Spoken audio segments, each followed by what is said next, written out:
다 드릴 수는 없겠고요. 제가 말씀을 이어가면서 조금씩 앞의 내용을 좀 되새김질할 수 있도록 그렇게 해보도록 노력하겠습니다. 일단 우리가 전체적인 맥락 속에서 바울 사도는 아주 특이하게 대비법을 많이 사용한다고 그랬지요. 오늘 말씀도 율법에 묵은 것으로 섬기느냐 8장에 가보면 더 강조되어 있습니다만 영의 새로운 것으로 섬기는 것이냐라고 하는 것을 대비시켜요.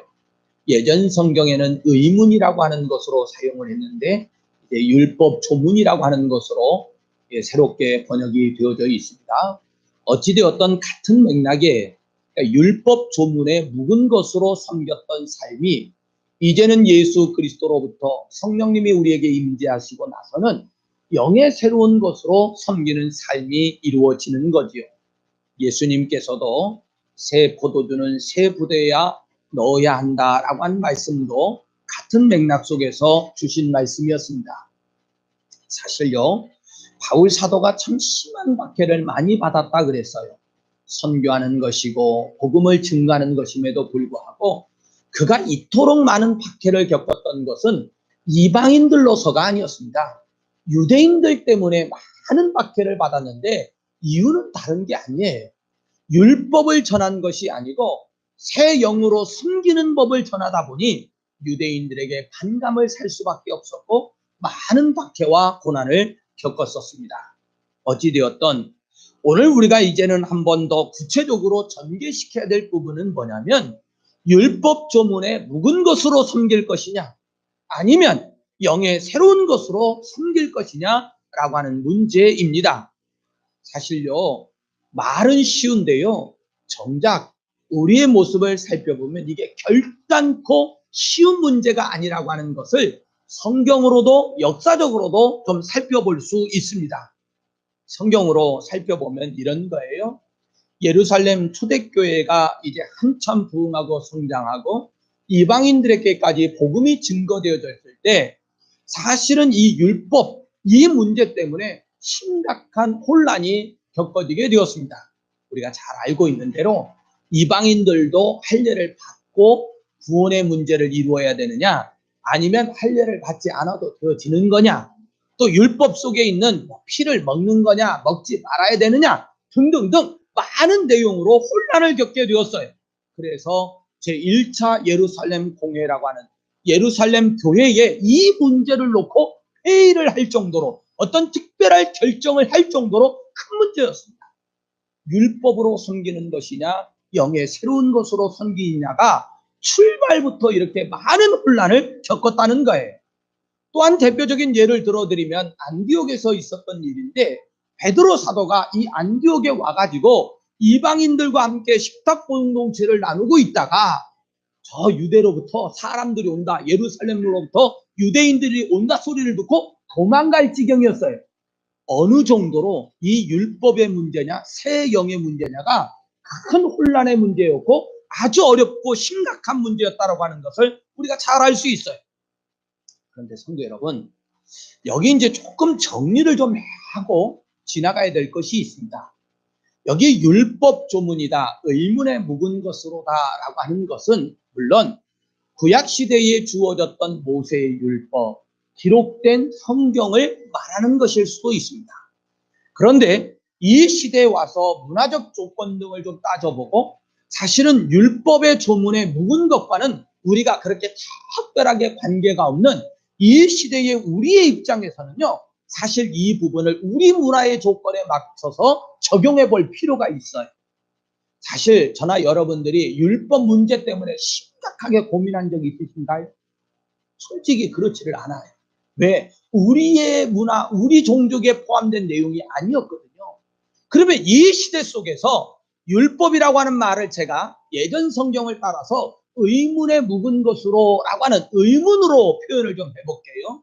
사실 우리가 영의 단계로 들어오게 되어지면 우리 삶 속에 지금까지 우리가 가지고 있었던 많은 관습들, 고정관념들, 문화들 이런 것들은 예수 밖의 의문에 묵은 것입니다.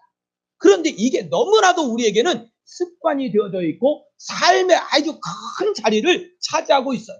말하는 것, 행동하는 것뿐만 아니라 우리 생각까지도 우리도 모르는 사이에 무엇이 지배하고 있느냐. 사실은 이 의문에 묵은 것이라고 하는 우리의 고정관념이라고 하는 이것이 큰 틀 속에서 자리를 잡고 있는데 이게 우리의 삶의 자리뿐만 아니라 중요한 영향력은 신앙의 자리에까지도 영향력을 미친다는 거예요.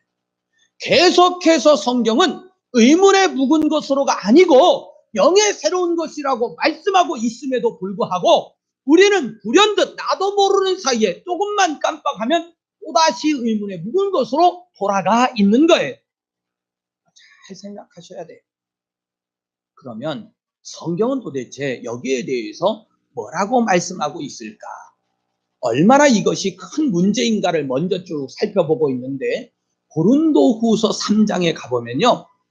3장 14절에 그러나 그들의 마음이 완고하여 오늘까지도 구약을 읽을 때에 그 수건이 벗겨지지 아니하고 있으니 그 수건은 그리스도 안에서 없어질 것이라 이렇게 말하면서 여전히 지금 바울 사도의 시대에도 이 구약의 율법을 대할 때는 아예 수건이 가려진 것처럼 제대로 우리가 깨달아 알지 못하고 사실 여전히 이것에 얽매여져 있다는 거예요. 조금 아까 대비 형식이라고 했으니까 시간을 좀 빨리 가기 위해서 그것만 점검을 해볼게요. 대비 형식입니다. 계속 우리에게 주는 교훈이 커요. 먼저 7절에 보면 율법 조문에 대한 직분이 나오죠. 그런데 8절에 가보면 영의 직분이라고 해서 대비가 되어져요. 또 9절에 가보면 정죄의 직분이라고 하는 것과 의의 직분이라고 하는 것이 대비를 이룹니다. 6절로 거슬러 올라가면 죽이는 것, 살리는 것 이렇게까지 말해요. 성도 여러분, 다른 건 몰라도 저나 여러분들이 좀 심각하게 교훈을 삼을 수 있는 거는 죽이는 것이다, 살리는 것이다 어때요? 우리에게 있어서 사실은 제일 큰 문제가 생명에 관한 문제잖아요. 만약에 율법 조문이 의문에 묵은 것이 우리를 죽이는 것이라고 하면 여러분들은 어떻게 하셔야 돼요? 굉장히 심각하게 받아들이셔야 합니다. 율법 조문은 그 율법 조문의 이 직분은 우리를 죽이는 역할을 한다는 거예요. 살리는 역할이 아니고 죽이는 역할을 한대요. 그런데 영은 뭐라고 말해? 우리를 살리는 역할을 하고 있다고 말씀합니다. 요즘은요, 참 특별히 이 건강 문제, 생명의 문제에 대해서 아주 예민합니다. 요즘 미세먼지, 황사, 옛날에 없었는가요? 솔직히요, 저는 똑같은 건지는 모르겠는데 제가 학창 시절을 탄광촌에서 좀 보냈거든요. 그런데 도로가 비포장도로요. 그 큰 트럭 탄창 한번 지나갔다 그러면 학교 간다고 쫄래쫄래 신장로 지나가면 그냥 그 시커먼 이 먼지들이 난리 그냥 온통 그랬습니다. 그래도 그렇게까지 무슨 마스크를 쓰고 또 밖에 야 오늘 미세먼지 저 차량에 저 지나다니니까 학교 가지 말아라 이런 적이 없어요. 요즘은 뭐 하면 아예 학교를 가지 말래 학교를. 굉장히 심각하게 다루고 있잖아요. 여러분 그런데 왜 성경을 보면서는 죽이는 것과 살리는 것에 대해서는 예민하게 반응하지 않으세요? 우리의 육신의 문제가 아니고 영의 문제거든요. 우리의 영이 죽느냐 사느냐의 문제. 다른 건 몰라도 이 부분만큼은 우리가 예민하게 반응하고 혹여 나에게 조금이라도 내 몸에 배어 있으나 죽이는 역할을 하는 나도 모르는 사이에 습관이 되어서 나타나는 이 율법 조문, 의문의 묵음의 이 조문에 관한 행동이 나오거든 예민하게 반응하면서 과감하게 뜯어 고치고 우리 신앙적 용어로 거듭나야 되거든요. 그런데 희한하게요. 이상하게 이 율법의 문제만큼은 내가 어떤 신앙의 삶을 살아가고 있느냐라고 하는 이 죽이는 것이라고 하는 이 영적인 질문 앞에는 우리 성도들이 무감각한 걸까? 아니요. 오늘은 분명하게 깨달아 하셔야 합니다. 율법의 문제에 아직도 저나 여러분들이 매여져 있고 내가 세상 습관을 가지고 이 자리에서 신앙생활하고 있으면 나는 생명의 길로 나아가는 것이 아니고 성경대로 표현하면 죽음의 길로 나아가고 있는 거예요. 그것들은 우리에게 생명을 주지 않고 죽이는 역할을 하는 겁니다. 그래서 고린도후서 3장 6절 말씀을 다시 보면 그가 또한 우리를 새 언약의 일꾼 되기에 만족하게 하셨으니 율법 조문으로 하지 아니하고 오직 영으로 함이니 율법 조문은 죽이는 것이요 영은 살리는 것이니라 말씀하고 있습니다. 그리고 오늘 본문 6절에서도 영의 새로운 것으로 섬길 것이요 율법 조문에 묵은 것으로 아니할지니라 이렇게 말씀하고 있어요. 자, 계속해서 그러면 이 율법 조문에 관한 내용과 영이라고 하는 내용이 계속 비교돼 가면서 저와 여러분들에게 말씀을 주고 있어요. 사실 그러면 이제는 좀 생각해 봐야 될 것 같아요. 좀 구체적으로 도대체 그러면 알겠습니다. 내가 율법 조문에 묵은 것, 그 나를 죽이고자 하는 것, 그거는 이제 내가 버리고 영의 새로운 삶을 좀 내가 살겠습니다. 그런데 그게 뭔가요? 이런 질문이 있어요. 영의 새로운 것으로 살아가는 하나님을 영의 새로운 것으로 섬기는 삶이 뭔가라고 하는 것에 대한 부분을 좀 살펴보아야 되잖아요. 제가 많은 시간을 할애할 수 없어서 몇 가지로만 정리를 해가지고 살펴보겠습니다. 먼저요, 구약시대의 내용을 좀 살펴볼 건데, 구약시대에는 하나님의 영광이 모세 때에 있었던 성막에도 솔로몬이 지었던 성전에도 그 영광이 충만했던 기록이 있습니다. 이 하나님의 영광이 얼마나 충만했던지 모세마저도 제사장들마저도 들어갈 수가 없었다 이렇게 성경이 기록하고 있어요. 한마디로 하나님을 섬긴다는 자들이 안에 있었습니까? 밖에 있었습니까? 밖에 있었어요. 밖에 안으로 들어가지 못했어요. 이 내용의 의미를 뒤에 좀 정리를 해보려고 시작을 한 거예요. 그러다가 신약시대에 와서 오순절날 다시금 하나님의 영광과 충만한 영의 충만한 역사가 나타났는데 그게 바로 다락방에서 나타났던 일입니다. 그런데요, 이때 성경을 보면요, 특이한 것은 성령이 우리에게 임하셔서 충만한 영광이 나타나는데 장소에 나타나는 게 아니에요. 그곳에 함께했던 사람들 120문도라고 말하는 그분들에게 충만했습니다. 어떤 차이입니까? 예수 그리스도의 구속으로 말미암아 성도들의 몸이 하나님의 성전이 되었기 때문에 밖에가 아니고 이 안에서 충만했고요. 하나님의 영광이 성전에 충만할 때는 섬기는 자들이 안에 들어가지 못하고 밖에 있었는데 아니요, 오히려 이제는 그 영광의 충만함이 어디에 있다고요? 우리 이 속에 임재함으로 말미암아 우리가 밖에 있는 존재가 아니고 이 속 사람까지도 하나님을 섬기는 존재들이 되어진 거예요. 자, 이 내용을 조금 더 구체화 좀 시켜서 살펴가 볼게요. 또 한 번 생각해 볼 것은 이런 것도 있습니다. 하나님의 말씀에 관한 내용을 다루는 거예요. 율법의 조문 그랬으니까 율법이 주어진 배경을 한번 생각해 볼게요.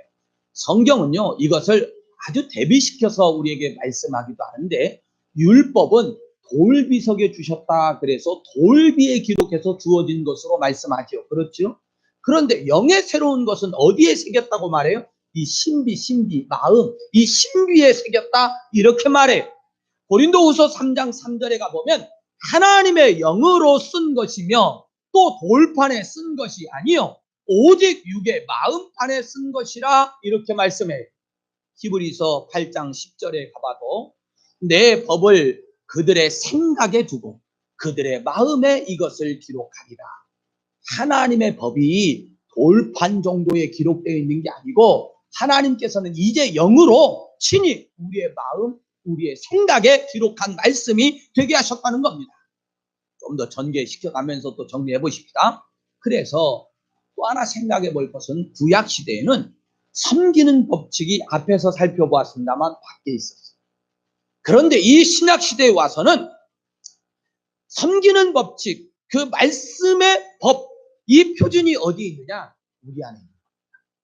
내 속에 있다는 거예요. 사실 밖에와 안에를 어떻게 의미 지어볼까 많은 생각을 하게 되는데요.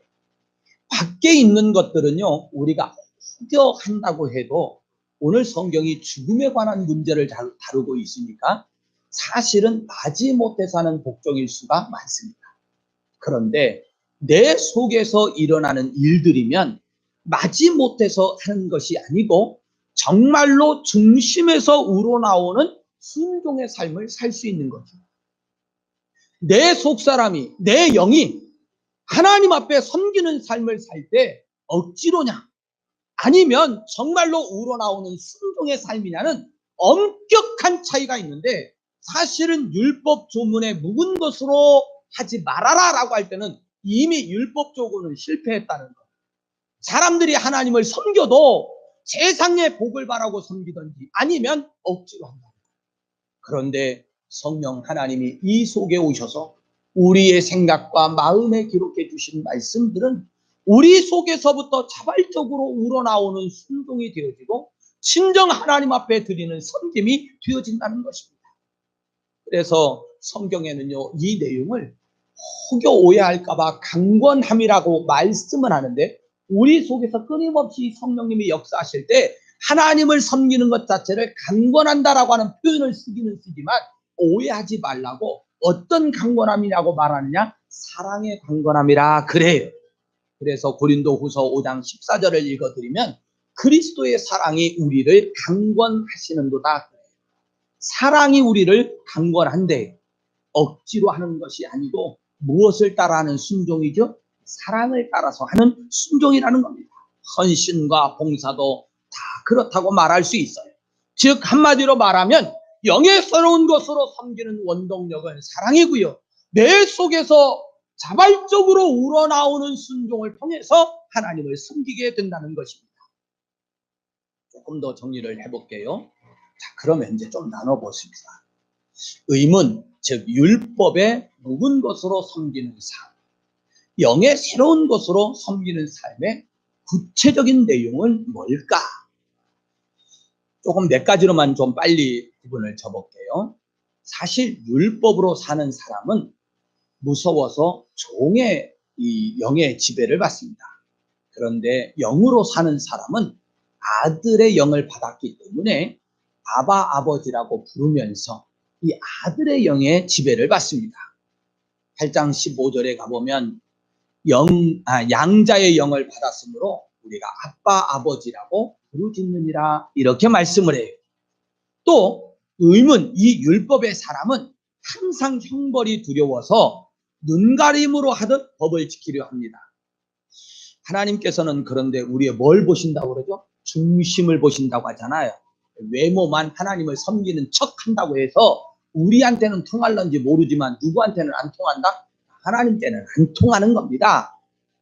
그런데 영의 사람은 자기 안에 계신 성령을 근심시켜 드리지 않고 늘 항상 하나님을 기쁘시게 하기 위해서 사모함으로 헌신하면서 섬긴다는 거예요.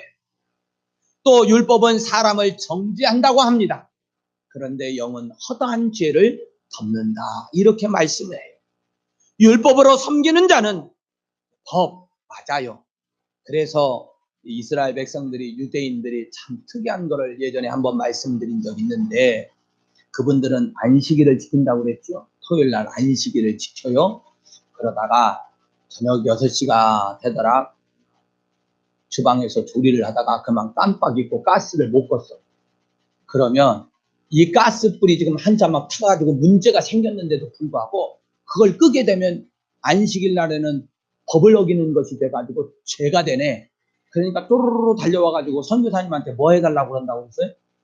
당신은 그거에 지배를 안 받으니까 와서 가스불 좀 꺼달라고 한다고 그랬어요. 얼마나 엄격한 차이인가 보세요. 보세요. 엄청난 차이가 있지요. 그저 그 사람들은요, 오직 하나 뭐에만 관심이 있는 거냐면 문자적인 것에만 관심이 있는 겁니다. 문자 하나하나 그걸 지키느냐 지키지 못하느냐 여기에 막 얽매여 있는 거예요. 하나님의 의미를 알지 못하는 거예요. 하나님이 우리를 억압하고 통제하기 위해서 법을 주신 게 아니고 하나님이 우리를 사랑하시기 때문에 은혜와 복을 베풀어 주시기 위해서 법을 주신 건데, 율법 조문에 얽매여 있는 사람들은 오직 문자적인 것에 두려움 속에 얽매여 가지고 가스불 하나도 제대로 못 끄는 거예요. 제가 만약에 비우니까 오해하지 마시고 요분만 떼어가지고 이단될라. 제가 하나님이라고 치고 우리 성도가 가스불을 못 껴가지고 발을 동동거리고 있어. 그러면 제 입장에서 끄라고 할까요? 끄지 말라고 할까요? 여러분들은 그러십니까? 하나님도 그러실 것 같아요. 얼마나 이게 무서운 이 내용인지 몰라요. 그런데 영으로 섬기는 삶은요, 문자적인 것에 얽매여 있는 게 아니에요. 영으로 섬기는 사람은 그 정신, 그 의미를 따라서 살아가는 겁니다. 하나님이 우리를 사랑하시기 때문에 은혜로 주신 법인데 우리는 우리를 억압하고 통제하는 법을 만들어버리고 만 거예요. 보세요. 이 영으로 섬기는 사람과 법으로 섬기는 사람의 차이니까 이것도 한번 예수님의 비유니까 가져다 말씀 나눠볼게요. 여러분, 1만 달란트를 탕감받은 사람이 있지요. 법으로 따지면 1만 달란트, 세상에 한 달란트도 큰 돈인데 어마어마한 돈인데 1만 달란트라는 표현을 써요. 그런데 100데나리온 받은 이 빚진 사람을 탕감해줘요? 못해줘요? 못해줍니다. 법으로 섬기는 사람들은, 여러분, 그 문자에 얽매여 있는 사람은 그 마음속에 용서가 없어요. 뭐든지 법이요, 법대로, 그러면 끝나는 거예요. 자기네들은 법도 안 지켜가면. 보세요. 1만 달란트 갚을 수 있었어요? 없었어요? 없었어요. 그거 탕감 받았거든. 하나님이 은혜였기 때문에 탕감해 줬어요.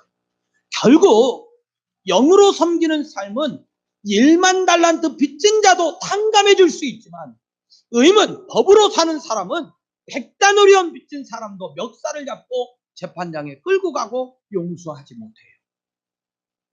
의문으로 섬기는 자는 늘 자기 힘으로만 하려고 합니다. 결국 실패하는 거지요.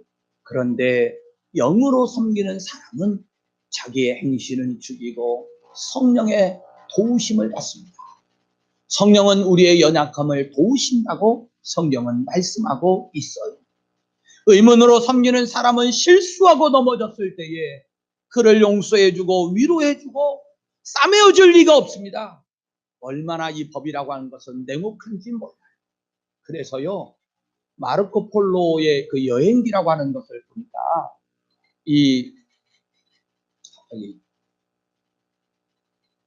그 몽골의 칸이라고 말하죠, 황제를. 칸, 아마 징기스칸 그 손잡벌 되는 그때가 이제 마르코 폴로의 그 여행기 고있을 때인데, 그 세 번째 그 몽골의 황제가 굉장히 종교 다원주의자였습니다. 그래서 기독교도 받아들이고 불교도 받아들이고 또 힌두교도 받아들이고 다 받아들여요. 그런데 거기에 나오는데 뭐라고 기록이 되어져 있냐면, 그 황제가 하는 말이 그래요.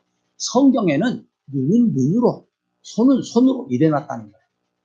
그게 뭔 말이죠? 성경의 법에 만약에 눈이 범죄하면 어떻게 하라고요? 빼버리고, 손이 잘못하면 어떻게 하라고요? 잘라버리라는 거예요.